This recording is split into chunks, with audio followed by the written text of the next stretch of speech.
Modernes Design und klare Linien. Der Kaminofenhersteller Haase produziert edle Qualitätsprodukte, die langanhaltende Wärme versprechen. In diesem Video zeigen wir Ihnen, wie Sie sich aus der Produktvielfalt des Herstellers Ihren persönlichen Wunschofen zusammenstellen. Schauen wir uns hierzu zunächst einmal die Gesamtübersicht des Herstellers an. Alle Produkte überzeugen durch zeitloses modernes Design und hochwertige Materialien. Für unsere Planung wählen wir das Modell Asmara, da es über einen großen Gestaltungsspielraum verfügt, wie wir Ihnen gleich beim Konfigurieren vorführen werden.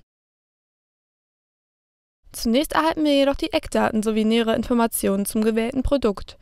Außerdem steht uns ein Downloadbereich zur Verfügung, über welchen wir technische Daten sowie Bedienungsinformationen zum gewählten Produkt herunterladen können.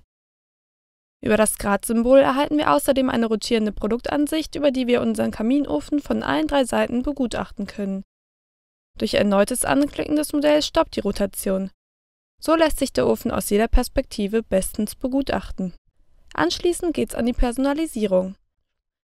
Rechts befinden sich die Einstellungsoptionen, über die wir sowohl die Ausstattung und den Rauchrohranschluss als auch die Farbe von Metall und Keramik bestimmen können.